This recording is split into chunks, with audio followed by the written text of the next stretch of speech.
Olá, nós estamos de volta com mais uma entrevista aqui no Portal ESN e a nossa convidada de hoje é a deputada Gleice Hoffmann, que preside o Partido dos Trabalhadores em nível nacional. E ela encontra-se em Guarapuava e a gente quer saber como estão os ânimos em Brasília. Seja bem-vinda, deputada. Fazia tempo que a gente não conversava, né? Fazia sim, Cristina. Eu estava com saudade já de vir aqui na Rede Sul falar com você, falar com o povo de Guarapuava, aqui de toda a região. Muito obrigada por essa oportunidade.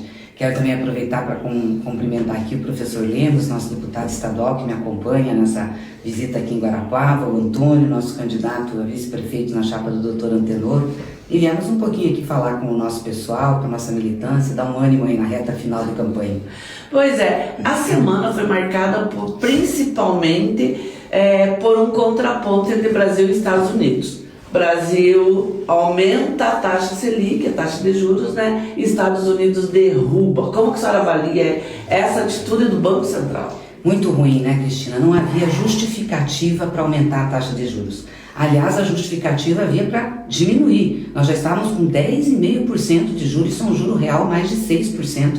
O Brasil é o segundo país com maior juro do planeta. Aí fomos na contramão, quando o FED, que é o Banco Central Americano, derruba meio ponto percentual, a gente aumenta 0,25%. Numa inflação que está sob controle. Veja, a inflação de janeiro a julho, é de 2,87%. Aí o Boletim Focus, que é do pessoal da Faria Lima, do pessoal do mercado financeiro, resolve fazer uma previsão de que a inflação vai chegar no final do ano a 4,35%. Não é que eles tiraram isso? Então, como vai chegar a 4,35, é perto da banda superior da meta, então tem que aumentar juros. Essa gente errou todos os indicadores que eles se propuseram. Eles disseram que o PIB não ia crescer nem 1,5%, o PIB vai passar de 3%. Eles diziam que nós não íamos baixar o desemprego, que não ia aumentar a renda. Ou seja, nós temos o país hoje estabilizado economicamente, não temos inflação, a inflação está sob controle, a gente está com o PIB crescendo, o emprego crescendo, a renda aumentando. Aí vem uma taxa de juros como essa, realmente para segurar a economia brasileira. Então eu fiquei muito chateada com isso, a gente tem criticado, independente de quem esteja à frente do Banco Central, nós vamos ser muito críticos nessa política. O Banco Central não pode subjugar o país, né?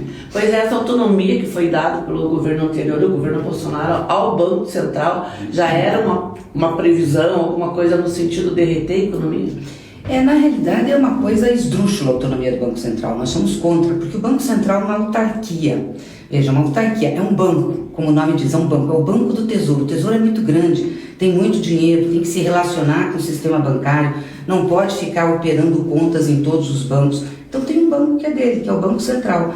Aí dão autonomia para o Banco Central a troco do quê? Para controlar a inflação. O Banco Central sempre veio, aliás, nas gestões do presidente Lula e da presidenta Dilma, nós sempre controlamos a inflação, independente da autonomia do Banco Central, sempre tivemos muita responsabilidade com isso.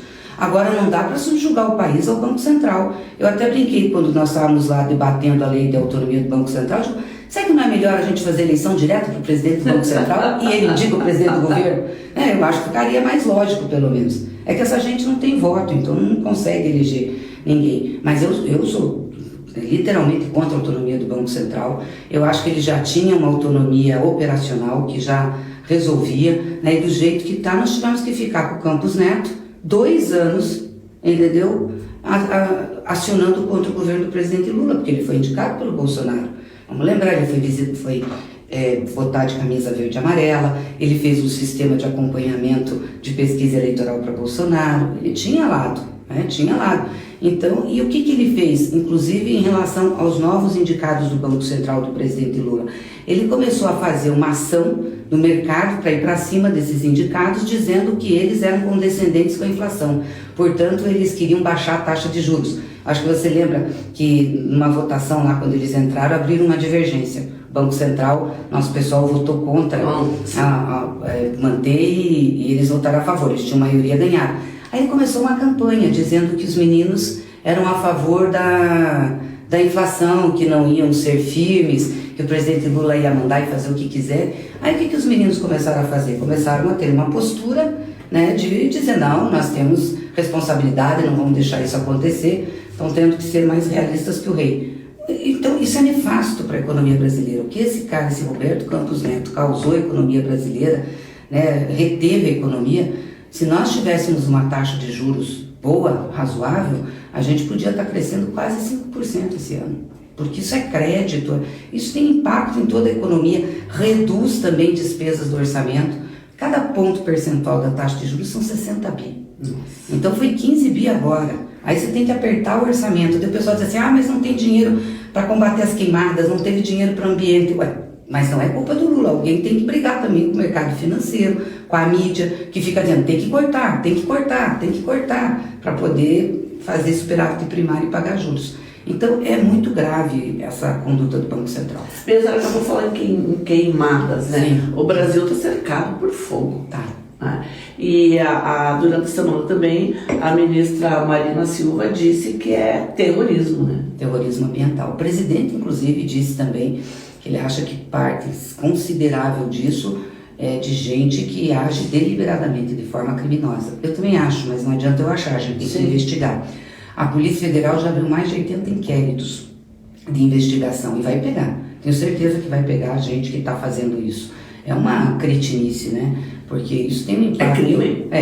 Tem impacto na questão ambiental, tem impacto na saúde pública. Nossa, e a gente num processo de reestruturação dos órgãos ambientais. Eu não sei se você lembra, no governo passado do Bolsonaro, e ele fez esse discurso, ele se vangloriava de não fazer concurso para o IBAMA. Ele dizia assim, sim. Eu não faço concurso, essa gente é melhor que não exista. Falava desse jeito.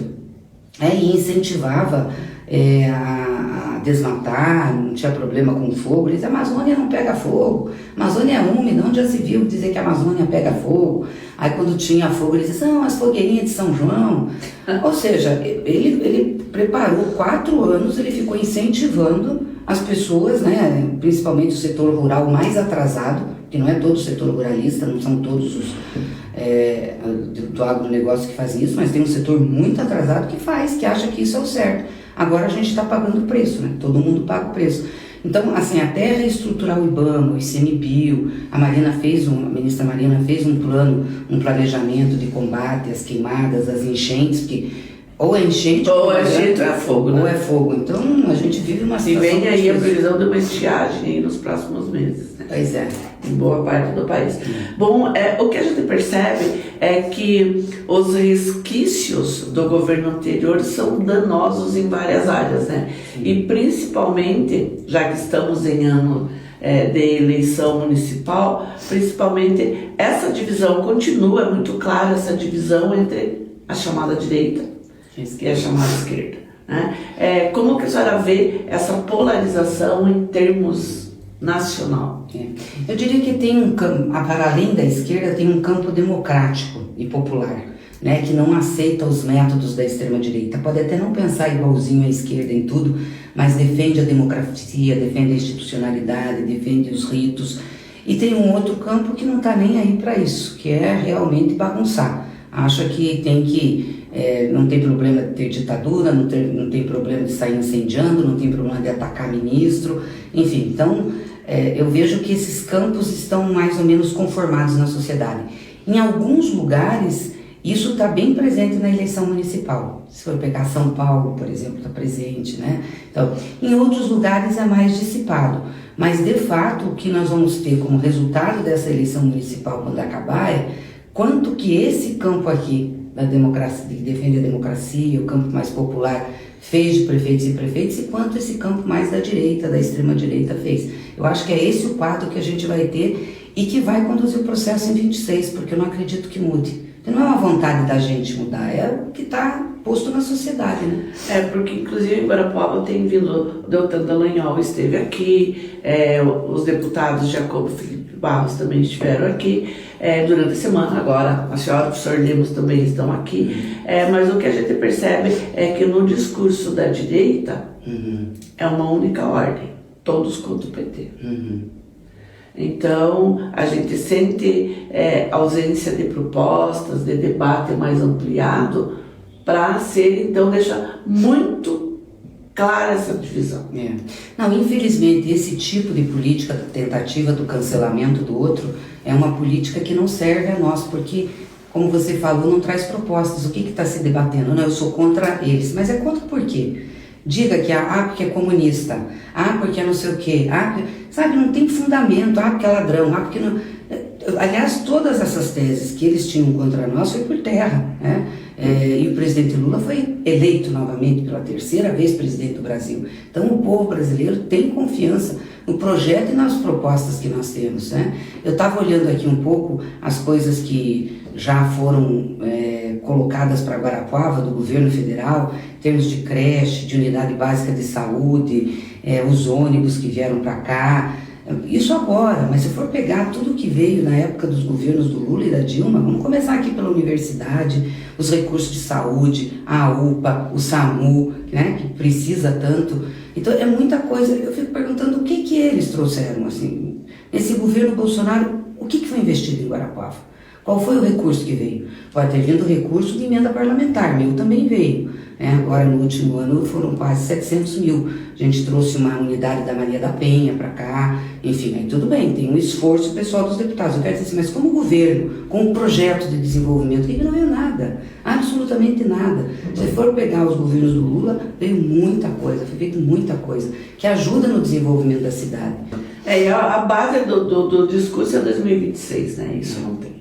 Com certeza, eles estão se preparando para isso. A ideia é vencer o presidente Lula, que eu acho muito difícil, porque, como eu te disse, o Brasil começa a melhorar, as pessoas começam a sentir isso. É um país que estava com desemprego alto, começa a baixar o nível de emprego, a renda está crescendo. Quer dizer, o Lula tomou algumas medidas que foram importantes. Primeira, reajuste real do salário mínimo. Pode não parecer muito individualmente, mas já ajuda, e no contexto da economia ajuda muito, porque é muita gente que é assalariada, que ganha um aumento, a pessoa vai lá e consome, não tem como pôr em poupança, guardar. Ele sempre diz, se você der 10 mil para uma pessoa mais rica, ela vai lá e aplica. Se você der 1.000 para uma pessoa pobre, ela vai lá e vai comprar comida, vai comprar roupa. Isso circula a economia, faz a economia girar, né? Então o presidente sempre teve essa clareza, vamos aumentar o salário mínimo, vamos melhorar o Bolsa Família, desonerou a tabela do imposto de renda até 2 salários mínimos, e ele diz que vai fazer até 5 mil reais até o final do mandato. Eu espero que ele faça, porque isso é muito importante, né? Porque hoje, infelizmente, quem paga imposto de renda no país é assalariado. A gente está brigando lá no Congresso para mudar isso, é difícil, mas é assalariado. Então a gente tem que fazer com que o povo tenha mais dinheiro na mão, para consumir mais, né? E eu acho que é isso que é o motor da economia. O poder da economia, né? Bom, deputada, a gente teria sido o dia inteiro para conversar. Mas fica aberto aqui para outras vezes que vier para Paulo, que estiver passando por aqui, né? 466-277, nós estamos bem no centro. Né? É só chegar. Então, eu queria agradecer a sua presença aqui, agradecer a presença do professor Lemos. Fico devendo uma entrevista, professor. A mesma coisa, passou por aqui, chegou aqui. O doutor Antônio sabe, gosta de contar as histórias de Guarapuava, né? Não tem porte nem tramela, não tem tranque nem tramela. Alguma coisa nesse sentido, né? Braim, que nos acompanha sempre, é justo que é o nosso editor também nos acompanhe, a assessoria da deputada também. Então, obrigada. E uma boa estadia em Guarapuava, embora seja bem rapidona. Bem rapidona, mas não, te agradeço muito, agradeço todos os ouvintes aí da Rede Sul, agradeço o povo guarapuavano, que eu tenho muito carinho, sempre me acolheu muito bem. Foi um prazer imenso estar aqui com você. Obrigada, continue ligado no seu portal www.redesudenoticia.com.br.